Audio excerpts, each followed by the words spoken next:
All right, let's do a little clap. Three One, or two, one. two, three.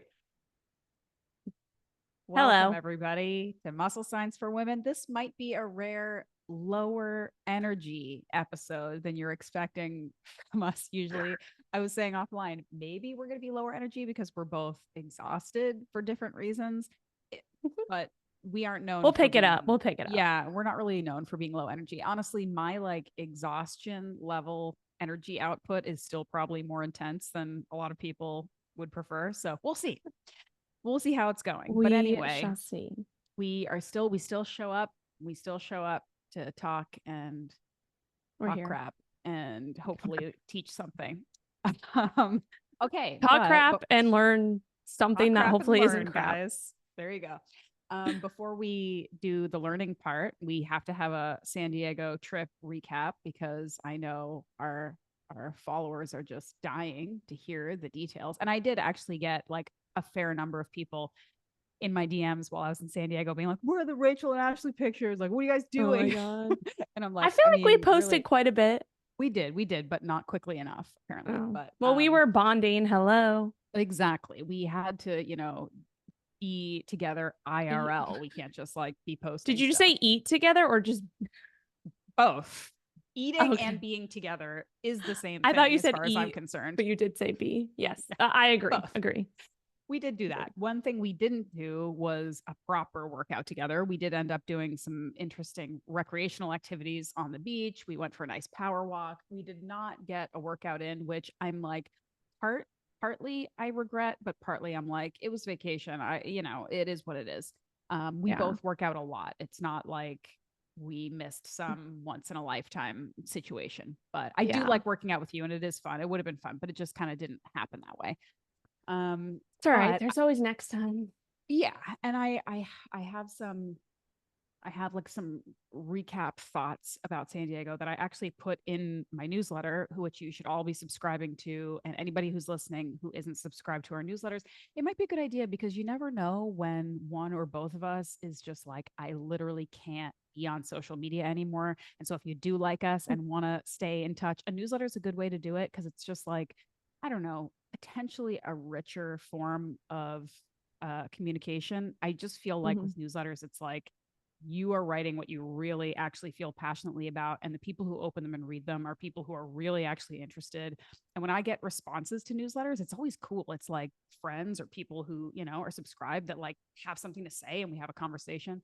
Anyway, all that to say, subscribe to our newsletters. We'll put our Yes. websites in the show notes. But I just had some thoughts from San Diego and I talked to you about some of them, but one being just the people, at least where I was, were so friendly. It was so cool. And I didn't expect it. And again, coming from Canada, you don't expect anybody to be as friendly as the people here. And people were just so nice. But one of the more relevant points that I guess makes sense for this podcast is, and you probably wouldn't pick up on this because again when you live in a place you sort of the backdrop you kind of take it for granted, right? Like in the different places that I've lived, the things that visitors are like, oh my goodness, I'm just kind of like, it is what it is. And one of the Yeah. biggest things in San Diego was people were fit. A lot of people were fit. And whether it was your type of fitness or not, there's a lot of runners. There were a lot of women walking around with yoga mats. There were a lot of buff people who look like they do something else. But the culture, like at least where I was, right, like Pacific Beach and, a couple other places, it was very pervasive in a way that in some places the opposite is very pervasive. And I'm not promoting any one particular type of fitness or that you have to walk around with no clothes on. People were wearing a lot less clothes than I'm used to. It was great. But it's this idea that when you are in a culture or a community or a group where certain things are the norm, it is that much easier for you to feel motivated or feel encouraged to do these things too, for good or bad. So when you live in a place where there is no fitness culture, and I don't want to get too into what those kinds of places are, but we all know, like I kind of currently live in a place where it's just like not, I'm the weirdo and I'm used to kind of being the weirdo in the group who like cares about stuff like this.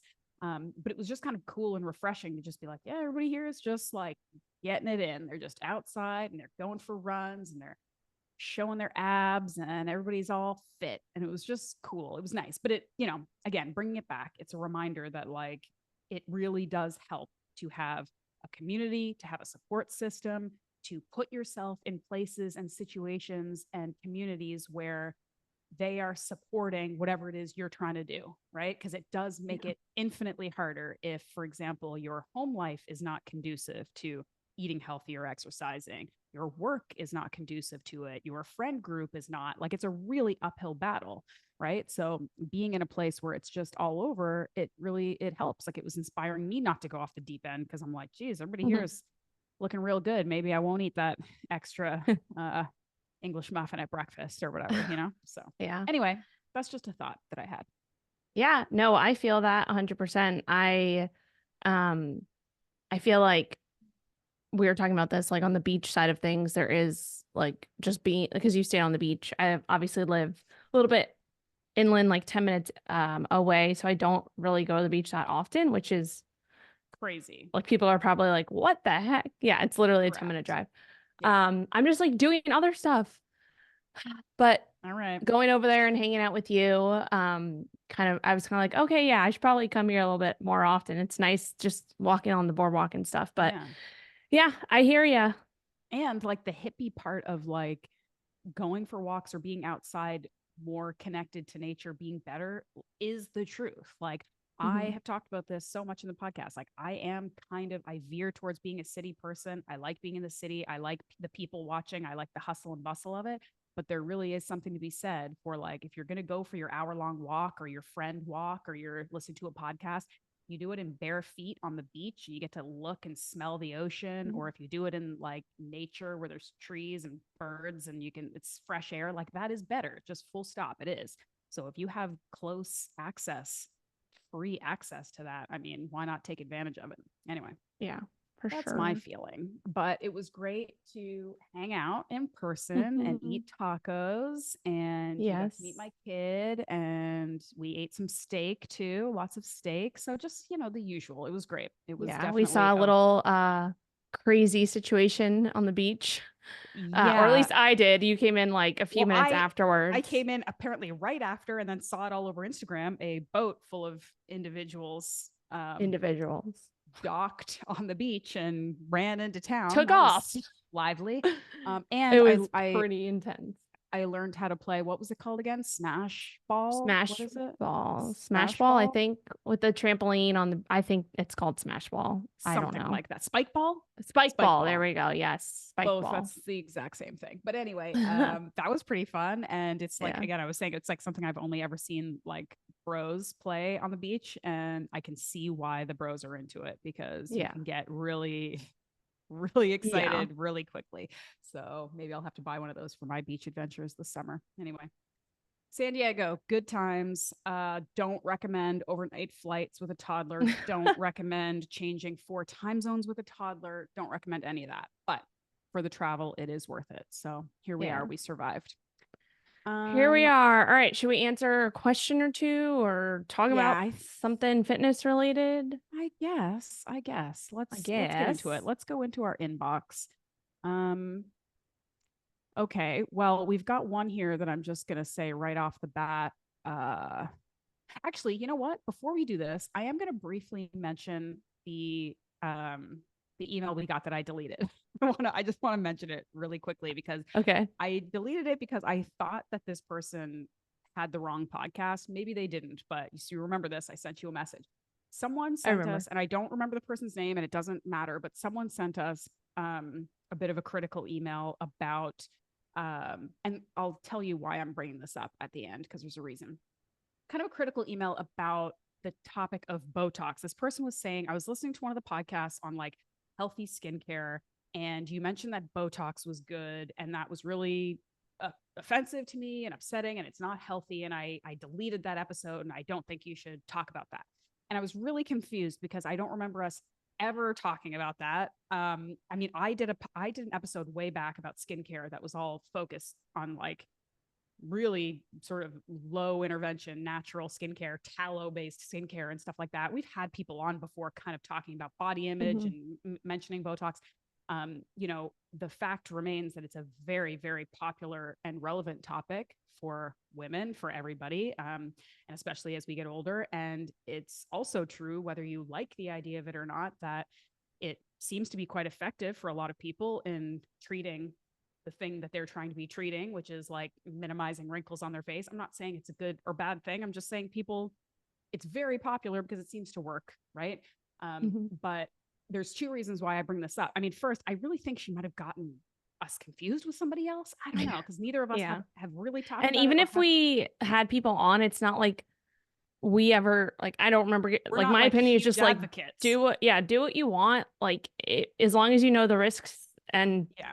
whatever like it's like anything else like drinking alcohol like Yeah. it's the same concept there like so Yeah. anyway I mean, I do think it's interesting, again, as someone who is trying to be as low intervention with this stuff as possible. I do think it is interesting. You'll see, again, if we're going to get into Ashley's online rants, my rant corner, I have seen like sort of a trend on Instagram and TikTok of people like women being like, I'm the crunchy, health mom who never eats seed oils and, won't eat out of plastic containers, but I love my Botox. Like basically talking about how, I pick and choose the quote unquote toxic things in my life. And I think we're all doing that, right? Like hmm maybe I don't get Botox, but I drink my iced coffee every day out of a plastic to go cup, which isn't awesome. Like we're all kind of picking and choosing our battles. But I think the reason why I brought it up is because for people listening, a lot of people are getting Botox. A lot of people are getting fillers. A lot of people are doing some of this more potentially invasive stuff to sort of prevent aging, to look good, to feel their best, all of those things. And it does sometimes cause some friction in the like health community of people who are like, oh, you won't put any, you're so careful about what you put into your body nutritionally, but you'll do this and whatever. People feel a lot of conflict around it. So if you were listening and you're like, I am interested in us having a conversation about this, or maybe having an expert on, or having someone who does this stuff and can speak to some of the potential side effects or whatever, if it's a part of your overall healthy lifestyle that you're interested in exploring more and you want us to talk about it, let us know and we will, because it is something we haven't explored, which is why I was so surprised that this person seemed very put out about our stance on Botox that we do not have. So write in muscle science for women at gmail.com, muscle science, the number 4, women at gmail.com, and let us know your thoughts. If you have opinions, if you have some thoughts you want us to know, or if you just think it would be an interesting episode to have, we'll do it. So yeah. And I just want to say because I just remember this. Remember the face gym we went to in New yeah. York?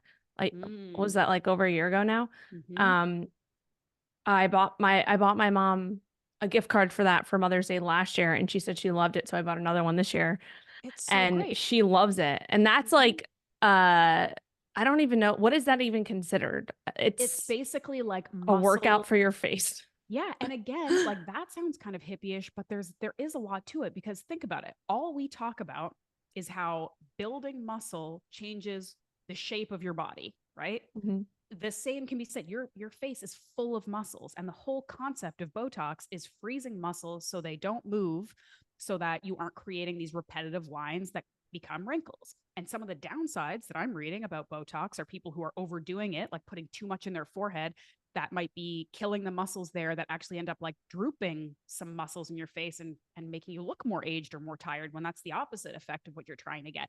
So muscles in your face absolutely make an impact in how your face looks.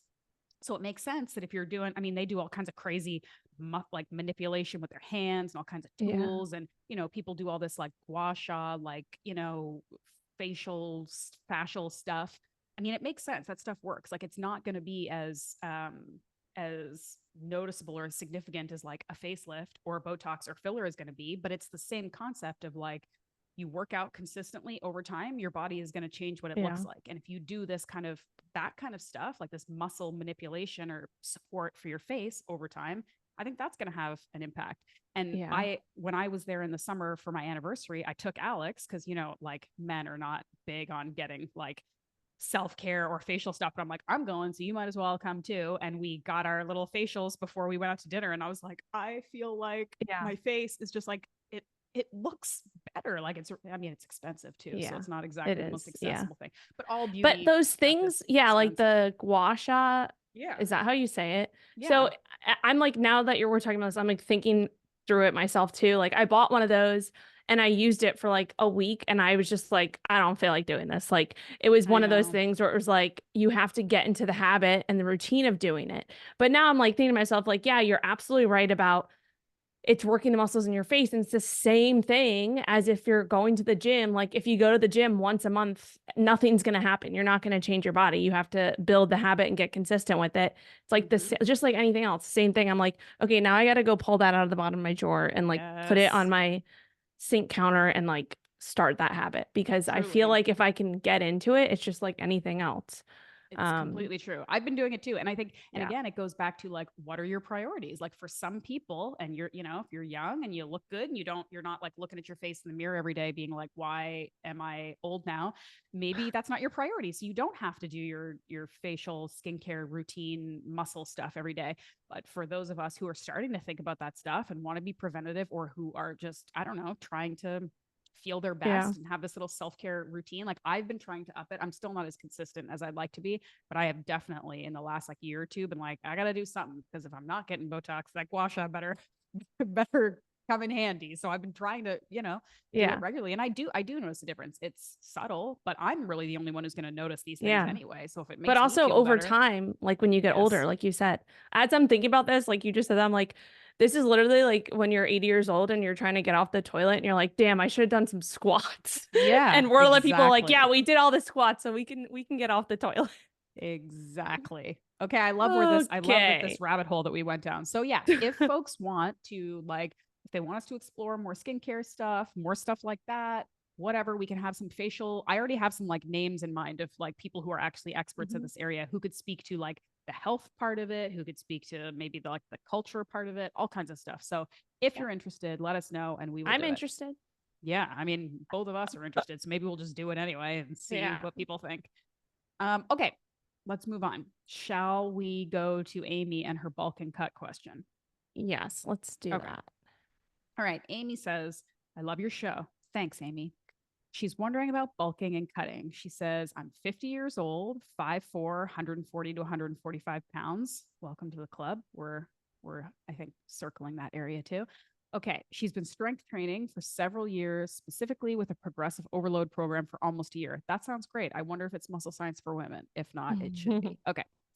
I want to get more aggressive with the muscle gain and definition. Which is better to do first, bulk or cut? And she says, and the nuances behind hypertrophy. I mean, this is a big question, but Mhm. she's saying, I'm not looking just to have mass, but to have that definition with larger muscles. So I think the biggest question coming out of this is Why have what you not should, taken the muscle science from me? that's our biggest question. Yes. She might have. But This yeah, name it's looks true. familiar. It's true. I feel like she would have told us. She would have been like, shout out muscle Yeah. science for women. It's the best. Anyway, she has been doing some progressive overload program, which is great. She wants to get more muscle and more definition. What should she do first, a bulk or a cut? And I Yeah. feel like I'm just going to say, I want you to answer this first because you'll do a better job. But I do just want to say we have talked about this, I feel like a lot, and we haven't like dedicated an episode to it, although I think we have. So if you're kind of new to the podcast, I always recommend like going back through and like searching and seeing, what episodes you might want to check out because when I like find a new podcast and I like it, I go like I binge it, just like Netflix show. I binge. I go all the way back through and listen to it because I do feel like this is a very common theme that kind of keeps coming up.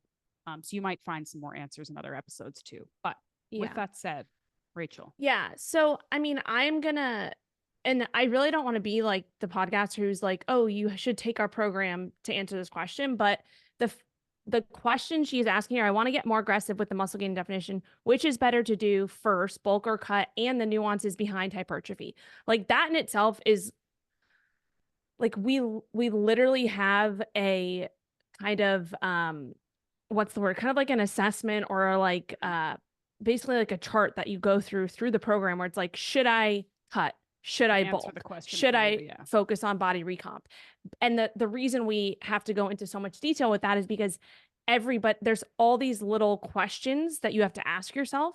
And it's not just like, oh, I'm this weight, this height, I've been lifting for this long, what should I do? There's a lot of other components to it, right? These are things that's like, okay, we need to like get into, you know, where are you at now in terms of how comfortable you are, you know, in your body, right?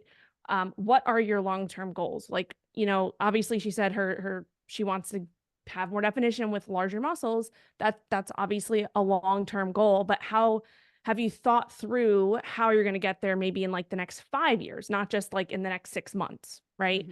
Mm-hmm. So these things you have to kind of go through this process of understanding exactly what these things entail in order for you to answer this question for yourself. Mm-hmm. And then also the nuances of hypertrophy. I mean, there are so many different things to go through Mm-hmm. with that. And so again, I don't want to be the person that says take the program, but if you are serious about this, then yes, take the program because it will bring you through all these things. And it's literally a 3-month course. And Mm-hmm. it's hard to, Yeah. you know, bring that down into a 5-minute answer.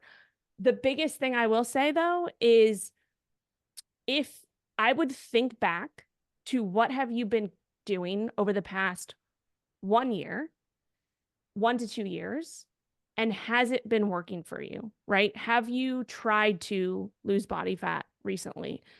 And if you have you gotten to a place where you feel like you have a good amount of muscle and you're happy with that? If the answer is yes, then maybe it's just a question of like, okay, I need to just spend more time at maintenance, maybe focusing on eating enough calories and building muscle slowly over time.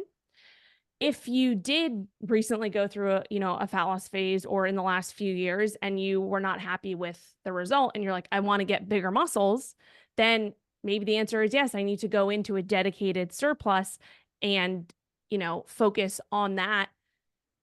The thing with that is that we just have to understand that it's all about the time frame, right? So if we're looking at the next, again, 5 years, and if your goal is to build larger muscles and see that definition, how fast do you want to do that? And how many sacrifices are you willing to make? And when I say that, I mean, if you are willing to sacrifice gaining a little bit of body fat, feeling uncomfortable in the short term in your clothes, right? Maybe feeling a little bit less confident in a bathing suit. If you're okay with making those sacrifices and you are focused on that long term, then I would say go for the bulk or the build, right? Because that is where you're going to build the most amount of muscle in the quote unquote fastest way possible. And when I say fastest way, I mean a minimum of 8 months in a building phase, right? Mm-hmm. If you are not comfortable with that, if you know that you are someone that maybe will start a building phase and you're a month in and you're like, oh man, I feel fluffy. I hate this feeling. I want to, start to restrict again. I think I should go into a cut. And you're only a month into a build, probably not a good idea because you're just going to continue to spin your wheels. So in that case, Although I gotta say, if that is your like immediate reaction a month into a build, you may not want to go into a cut either because it doesn't sound like maybe the headspace is great. yeah, Also, so something to consider absolutely. there. But yeah, Yeah. I mean, so in my head, I'm not even thinking about a cut right now because she said she wants to build larger muscles yeah. and get strong. So in my head, it's like the cut is already gone. Like, no, you should not cut. It's either a longer maintenance period or a build, then a cut, or build, then cut, maintenance, whatever. These are the things we go through in the program. And so with that being said, it's kind of like writing down a pros and cons list and making sure that the biggest thing that you're thinking about is what is going to be comfortable for you or whatever, because no matter what, there's going to be certain things that are going to be uncomfortable and there's going to be certain sacrifices you have to make, but it's what are the sacrifices that you personally are willing to make and what are the ones that you're not, and how can you basically flush those out in a pros and cons list and looking at the long term. So that's kind Mhm. of what I do when I'm coaching someone. We work together, right? I don't just like say, hey, this is the plan, do this. I'm asking you these questions. We're flushing these things out to see how can I get you from point A to point B, which is way longer than you think. um, or how can I get you where you want to be in 5 years, and how do we reverse engineer that to the present time? Mhm. That's the biggest thing that actually makes the most change. And so that's kind of like those are the things that I would ask yourself. And then again, working with someone who actually can hold you accountable and help you set up this plan. First, reverse that, help you set up this plan and then hold you accountable to following through with the Mhm. plan Mhm. is the biggest thing. That, at least in my eyes, will get you to where you want to be. And then the last thing I'll say here is, especially people think that you need a coach. The biggest time that you need a coach is, or the most important time you need a coach is during a cut. I personally think the most important time you need a coach is during a building phase and even maintenance, because those are the times where you get in your own head. You're like, this is crazy. What am I doing? And when you have someone there bringing you back to reality, bringing you back to your why, it's a completely different ball game, and you continue to get out of your own way, right? Mhm. And that's when the results actually come. The long-term results that you've been wanting for a long time actually start to manifest. So Mm. anyway, that's my ramble. No, that was really good. I mean, I think it also depends on the individual psychology, right? Because some people find certain things less challenging than others. But to your 100%. point, when I was reading the email, I was thinking if you do just want the like short answer, I think both of us were thinking the same thing. Like, probably sounds like bulk build muscle is what you really want, because you're actively saying, like, if you had said, I really want to look toned and I want to lose some body fat, but I also want muscle, I'd be like, okay, maybe you're leaning more towards a cut. But you were saying, I want to have bigger muscles. I want to have more definition. I want to be stronger. Like, it sounds like you're already kind of headed in one direction. But this makes me think of kind of an existential question that I wanted to put out there for you and for our listeners that I was having the other day, because I have been taking my husband to the gym with me every now and then.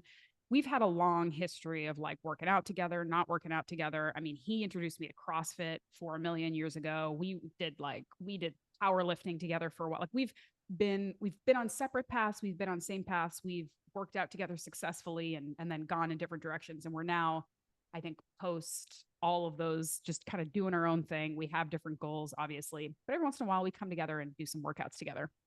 And we were having this conversation about what we were trying to accomplish with our fitness goals in general, like overarching sort of long term. And one of the questions that was coming up for us, and again, I hate to keep like harping on this, but we're a little bit older than you. So we're maybe in like a little bit of a different place in life in terms of what our, excuse me, what our main goals are. But he was saying, like, he was basically kind of bringing up the idea of like, when is enough muscle enough? When do you stop trying to build muscle? And I think it's my initial reaction to him was like, well, it's kind of different when you're talking about men versus women, because he's coming from this sort of like hyper masculine culture of like bigger is better always to infinity, and do whatever you can to be as big as possible and have as much muscle. And if big muscles are good, bigger muscles are better. And he's kind of saying, like, now that he's on the other end, like, maybe that's not the healthiest approach, and maybe functionality is better, and maybe, balance is better. And like, this is what his headspace was. And in my head, I'm like, it's a little different on the female side, because first of all, we don't have that much muscle to start out with, so we really need to like focus on that to get healthy muscle. And also culturally, we don't come from a culture of big is better and having lots of muscles is good. We come from a culture of be as small as possible and, do Pilates for the rest of your life. So it's still very important from a coaching perspective, even for me, that I'm still telling women, like, let's build muscle, let's build strength, let's get a little bit bigger, let's put some mass on your body, some muscle mass. So there's that. But also, yeah, when is enough muscle enough? If you don't have the goal that's very clear, if you don't know what that looks like I was thinking the other day, um, I'm still trying to build muscle. I am. But should I be? Like, I know, because I've done enough bulks and cuts, like, generally speaking, if I leaned out in the next 3 or 4 months to a degree that I really liked, that I thought was really nice beach body lean, I would think I have enough muscle. I have a fair bit of muscle from decades of training it at this point. Do I need 5 pounds more muscle? Would that help my health? Like, would that make me in any way significantly healthier or better off? I don't know if that's the case, right? So maybe that is a more existential question for us all to be asking. Like, yes, muscle is good, being strong is good, certainly maintaining a healthy amount of muscle mass as we age is good. But if we don't know when enough muscle is enough, it's really hard to know, to your point earlier, of like, what's your 5 year plan? Like, how do you plan on rolling this out and maintaining it, Mm-hmm. or progressing, if you don't really have a good sense of like, and like, because these things are so subjective, and because they're so, I don't know, they can change and evolve, and they can be at the whim of your own sort of confidence and self-esteem and comparison to other people. You might go for this one goal. I want to gain 5 pounds of muscle, or I want to be this weight, or I want to look this way. And then you hit it and you're like, that's not good enough anymore. And then that's not necessarily a great headspace to be in. So Mm-hmm. anyway, that was my rant. But I'm just like, I'm kind of thinking maybe it's a question you want to ask yourself of like, do you actually know how much muscle you want? What does it look like? What does it feel like? Is it arbitrary? It's similar to the question I ask so many of my clients when they're like, well, I want to lose 15 pounds. And I'm like, why? Yeah. Do you need Yeah. to? Is that a number you pulled out of thin air? Do you just assume you need to lose 15 pounds because everybody says they do? Like, Yeah. so I don't know. It's just a existential thought for the day, I guess. No.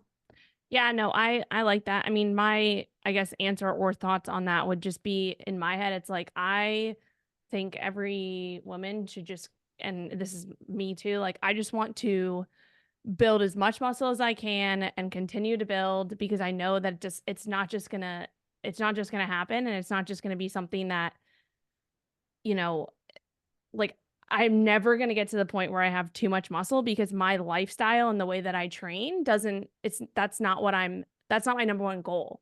Yeah. Like my number one goal is not to step on stage and be a bodybuilder. So I know that my goal is like, I'm just going to basically do what I can in in the lifestyle that I still want to live, and still continue to try to push myself as much as possible, knowing that I'm going to continue to take steps back, in the sense of like, for example, I have not worked out in 6 days because I went to a music festival all weekend and I didn't sleep and I danced all night. I guess dancing There is you go. definitely working out, but I didn't lift Cardio. weights, right? Mm-hmm. Um, so I know that, okay, that literally was a setback, which was absolutely fine. And I am 100% excited about it, because that's what I want to do. I want to go to a music festival and dance with my friends and not worry about, oh my gosh, I didn't work out or I didn't lift weights in 6 days.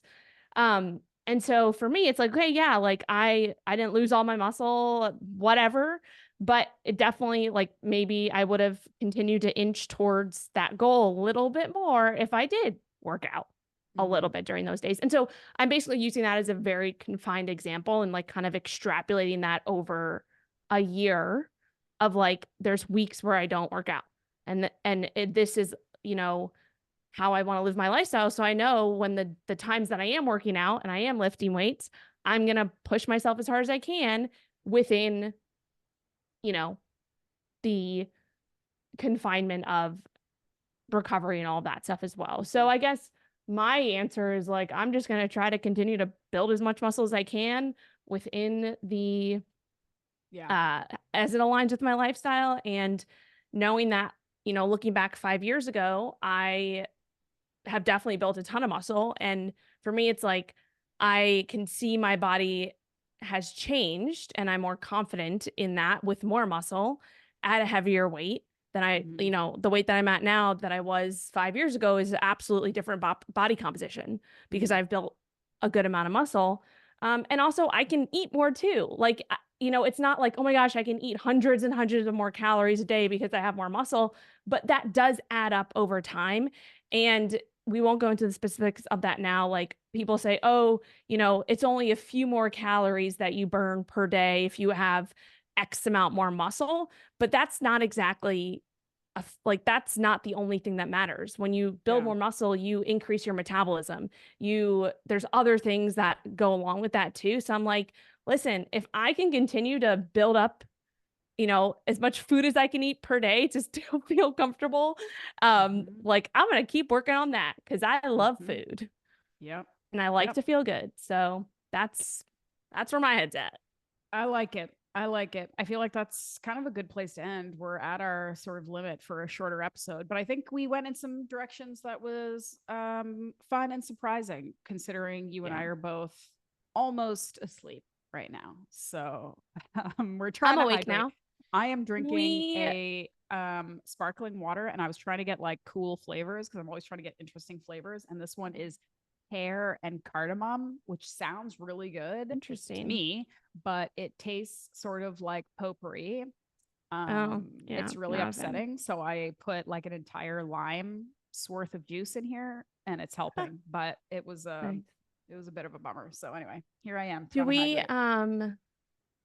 have to talk about and or not have Yeah, we to, do but have to I'm talk like about a sponsor. blanking. We Yes. do have to talk about a sponsor, and just in case you don't want to listen to it, because we got a comment the other week about somebody who said they really hated when we talked about our sponsors and our programs. I'm like, I wonder if people understand that we can't do this for hours and hours for free. Yeah. Like this is a Like, job actually. And the hello. people who It's my listen, job. I'm not trying to get all pissy with listeners. We have a really, really nice audience, and they're so nice and so awesome.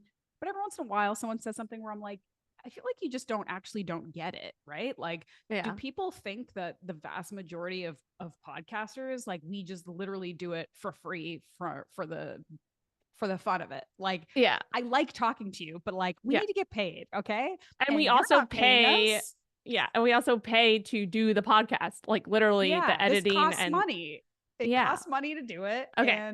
We and don't have to go we off on this rant, but you know I want to, yes. but I I know won't. you Anyway, want to. but here's the Yeah. thing. I'll just remind listeners that if you don't like hearing us talk about the ways in which we are able to provide this free service to you, you can fast forward. You don't have to listen to it. Okay. You should listen to it. But if you don't, Yeah. that's absolutely within your right. You don't have to listen to it. Yeah. But with that said, And I want to just say one okay. thing too. We only bring on sponsors that we use and enjoy their podcast. So if you listen to us and you want to, you know, do the things that we do or use the product or whatever, like we're literally using these, they're not just like these ads that come in for toothpaste or some random crap I mean, that we we use don't use. toothpaste too.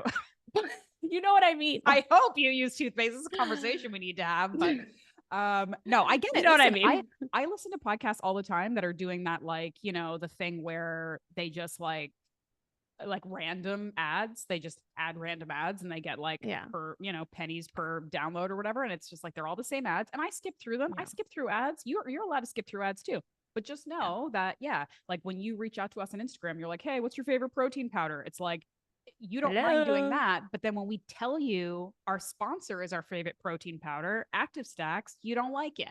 Make it make sense, guys. Oh, look at So that, with that smooth said, transition. Segue. Wow. We love you, Active Stacks. We Yes. love that you continue to support the podcast and make the best tasting chocolate protein powder fully the best one. It's so good. I actually made one of your recipes the other day, you know, the like that like oat breakfast, like protein bake, you know, with like the strawberries and oats. So I did it with blueberries and I did it with chocolate Active Stacks. So good. It's amazing. Delicious. Yeah. So shout out so to your easy recipes too. And you know, it's good for Magnus because I'm just trying to find like protein carb sources that won't be like a massive mess to clean up every time he eats it. Yeah. I'm still failing on that. But anyway, Active Stacks, love you guys. And they have the beef protein collagen now. They have both products available. Yeah, that's good. And just chocolate and vanilla, great ingredients. Just it's what we use, guys. If you're gonna ask us, that's the answer. So their discount code is MSW10, 10% off, activestacks.com. Love them, use them, and that's it. And that helps support us as well if you use our code. Exactly. If you use the code, that helps us continue to make these amazing podcasts where we talk crap and teach. Talk crap and teach. Maybe that'll be the third tagline for us. Yeah, I love it. All right. That's it. See you later. Don't be insane. Don't do stupid shit. Bye.